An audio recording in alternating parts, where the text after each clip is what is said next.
Olá, irmãos, espero que estejam todos bem. Dando sequência à nossa prática íntima solicitada pela espiritualidade, eu fiquei responsável por falar de Payacuerarã. Payacuerarã é a expressão divina que surge frente à liberdade relacionada à fluidez de todas as coisas, né? E essa liberdade de fluidez, quando a gente começa a ler sobre essa consciência, sobre essa expressão divina, ela nos proporciona uma série de reflexões, porque todas elas giram em torno da nossa vida e de como que a gente absorve tudo que nos acontece no nosso dia a dia, né? Então, é um nível de consciência que vai nos falar muito de fluidez e de generosidade, e de como essa generosidade ela é gerada, né? Então, esse nível de consciência nos permite refletir sobre pontos diferentes que talvez até então a gente não tenha acessado em algum momento da nossa vida. O poder consciencial, né, ele gera uma liberdade causal, né? Essa liberdade causal, por sua vez, ela vai gerar em nós a generosidade. Essa generosidade, gente, ela é fluídica experimental. Fluídica porque ela está direcionada à fluidez do movimento da vida, dos acontecimentos que chegam até nós. E a gente precisa experimentar cada um desses movimentos, mas a gente não precisa e não deve, de acordo com essa expressão divina, gerar uma relação de dependência com tudo aquilo que nos acontece. E por que isso, né, gente?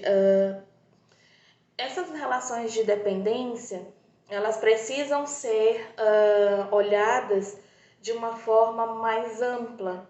A gente não deve ficar dependendo de tudo de ruim e até mesmo de bom que nos acontece. A gente deve sim, de acordo com essa expressão divina, nos ancorarmos na fluidez, na movimentabilidade que gera essa dinâmica da causalidade nas nossas vidas. E como a gente sempre vê na Umbanda, né, que a causalidade ela é um ponto muito importante, eu vejo que nessa consciência, né, nessa expressão divina de Payacuerarã, a gente precisa realmente observar com mais amplitude o movimento da nossa vida e dos nossos atos, né, e de toda a causalidade que a gente vem gerando, né, nesse caminho que a gente está traçando e vivenciando, experimentando diariamente. Então, essa fluidez experimental, ela vai gerar em nós a generosidade e a gente vai entender um pouco mais adiante como que isso realmente pode transformar a gente em um ser generoso, né? Bom, como eu falei anteriormente, né? A gente tem esse poder consciencial que gera essa liberdade causal, que gera a generosidade devido a esse movimento de fluxo e experimentação, que é o que o livro do Tata nos traz como fluídico experimental. Então tudo vem e vai na nossa vida, né? E mesmo assim nós não dependeremos disso. A gente não vai se ancorar nesse movimento de vai e vem da nossa vida. Essa é tida por essa expressão divina como sendo a dinâmica da causalidade. Essa sim vai trazer muitas diferenças na nossa vida, né? No nosso comportamento, no nosso dia a dia. Então, tudo que vem e vai não deverá, né, na nossa vida, causar essa relação de dependência. Ou seja, se eu vivencio um movimento, um acontecimento, um fato na minha vida que não me trouxe benefícios, que me gerou negatividade, ou se eu vivo algo na minha vida que gerou positividade, eu preciso ser mais, né? Eu preciso ser maior, eu preciso me colocar acima desses fatos.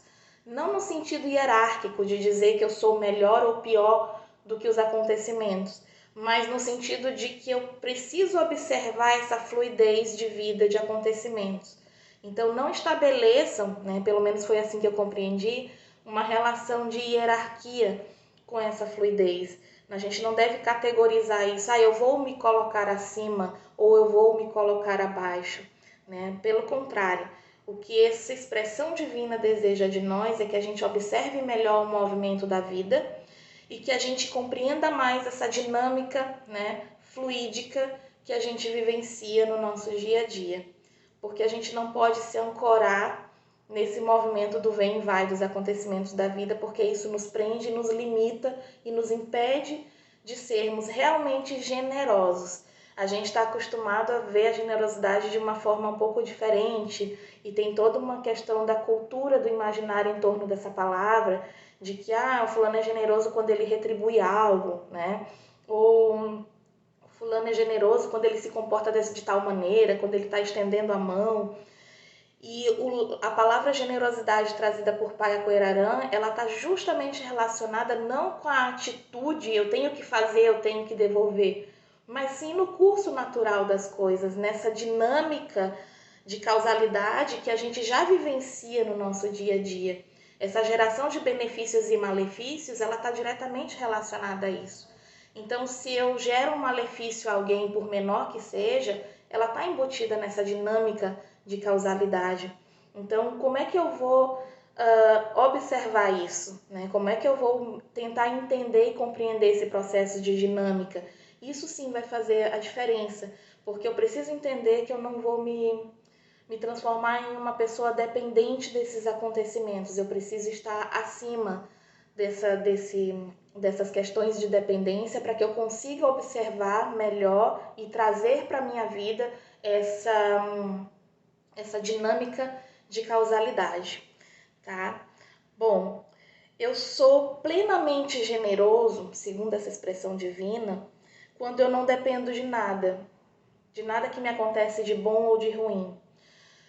O que isso me fez pensar, né? Trazendo assim um pouco para a nossa rotina, para o nosso dia a dia.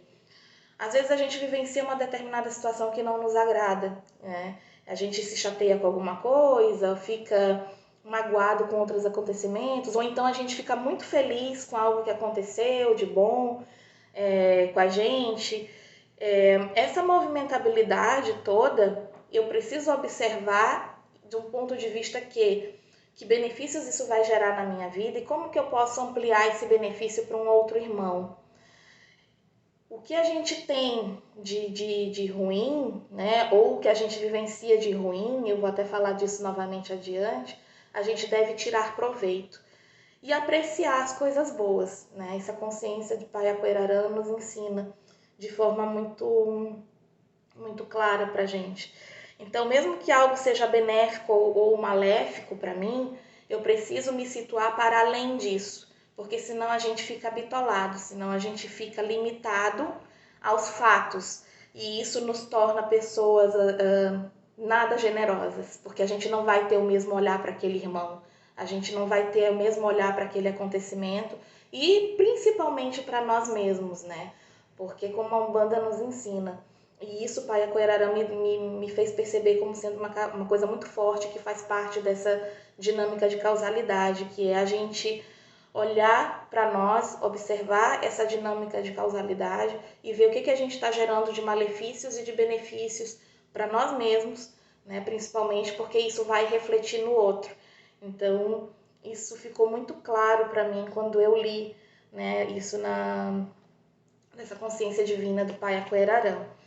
Bom, então essa questão da propriedade, dessa fluidez, né, essa propriedade fluídica que o livro nos traz, ela nos permite, né, que a gente se ancore, né, nessa propriedade fluídica. Então, não nos atermos ao acontecimento, mas nos atermos, sim, a propriedades fluídicas, porque o nosso movimento de vida é pura energia, é pura fluidez. Então, a gente tem que se ancorar nesse processo de propriedade fluídica, para que a gente realmente consiga ter uma plenitude e que a gente também consiga ser realmente generoso, né? A dinâmica fluídica, gente, ela pode até ser vista, isso também é comentado no livro, de uma forma insubstancial, por alterar as configurações gerais, assim, completas do que a gente vivencia. Porém, ela não deve ser vista dessa maneira, porque tudo de bom, que eu falei há pouco para vocês, a gente deve apreciar e a gente deve tirar proveito de tudo que é ruim. Quando a gente consegue fazer isso na nossa prática de vida, o que a gente se transforma? A gente se transforma em pessoas muito mais florescidas, né? Porque o meu conteúdo íntimo vai melhorar de qualidade. Porque eu vou pegar qualquer situação que eu fiz a alguém, ou que alguém me fez, ou que eu vivenciei dentro de um grupo, e eu vou tirar de lição, né? Eu vou aproveitar, né, esse momento negativo para observar a fluidez desses acontecimentos e vou transformar isso em algo de bom. E quando eu vivencio algo de bom, eu vou apreciar, né? A gente precisa apreciar e, estendendo um pouquinho para além do que eu li, eu acho que a gente deve, as consequências naturais disso é a gente levar isso adiante, a gente gerar benefícios a outras pessoas, gerando assim uma grande onda de generosidade, né? Então, isso foi algo que eu também entendi lendo o livro de Pai, o texto, né, sobre Paiaquerarã. Eu sou mais amplo, né, quando a gente fala em generosidade e nessa fluidez que a gente experimenta, né, Paiaquerarã, ele sempre coloca que nós somos mais amplos do que aquilo que vem até nós. Então, eu sou mais ampla do que aquilo que vem a mim. Então, esse é um movimento importantíssimo que é o que deve direcionar a nossa prática íntima para que a gente realmente nos tornemos, melhor falando, pessoas generosas, né? Paiaquerarã, gente, ele é tido como um orixá pavão. E é muito interessante essa conotação porque ele fala lá, né? O pavão ele come de tudo, ele come da carne nobre à carne podre, né? Ele tem aquela alimentação mais limpa, vamos dizer assim, mais tida como sendo mais saborosa. Ele se aproveita daquela alimentação que já não é mais tão saborosa assim, que já está apodrecida. E mesmo assim, o pavão, com tudo que come, né, de bom e de ruim, até mesmo de podre, ele segue sendo uma ave majestosa, né? Essa é a principal lição e essa parte resume bastante o que a consciência de Paiaquerarã quer que a gente interiorize para o nosso conteúdo íntimo. E vem bem a calhar com aquilo que eu falei para vocês há pouco, né? De que eu preciso ser mais amplo, de que tudo aquilo que vem a mim, seja algo de bom ou seja algo de ruim. Então eu achei uma excelente lição, acho que é uma prática íntima muito rica, que faz a gente entender que generosidade vai para além do que a cultura popular nos ensina, que primeiramente isso começa, né, da gente, isso precisa partir da gente, para que o outro também possa sentir essa energia, porque essa movimentabilidade que a gente viu hoje, né, essa generosidade fluídico-experimental, ela precisa ganhar mais alcance, e ela só vai ter mais alcance se a gente começar a propagá-la, né? Isso é uma compreensão que eu trago. Então, que a gente seja pavão, né? Que mesmo que a gente tenha que vivenciar ou nos alimentarmos de fatos bons e ruins, que a gente siga sendo majestoso, que a gente siga sendo permitindo nos observarmos a fluidez da vida, né? Então, eu gostei muito particularmente de ter tido essa experiência, acho que veio num momento muito bom para mim. Foi uma prática íntima maravilhosa que me fez crescer e observar muitas coisas que até então eu não tinha observado. E por isso que eu digo para vocês que vocês façam essa prática, que leiam Paiaquerarã quando tiverem oportunidade, porque vai ser uma prática realmente muito importante e muito interessante. Em termos de evangelho, eu fiz algumas pesquisas e eu encontrei algumas citações de generosidade no evangelho. Mas Lucas, Tiago, achei algumas coisas ali, mas Provérbios também encontrei algumas coisas, mas o Evangelho de Judas, foi o que mais me chamou a atenção, né? E tem toda uma cultura de conhecimento né, que é propagado nas diversas religiões acerca de que Judas teria traído Jesus. Então existe um evangelho, que é um evangelho específico de Judas, né, onde é contada toda a história dele e esclarecendo esse fato que é cultivado acerca de Judas ter traído Jesus. Então eu vou selecionar aqui para vocês, vou dar uma lida num trecho que eu selecionei desse evangelho, né, em que fala que, na verdade, Judas ele foi um ser extremamente próximo a Jesus e que aquele movimento de traição que é propagado, ele, na verdade, foi um movimento de obediência.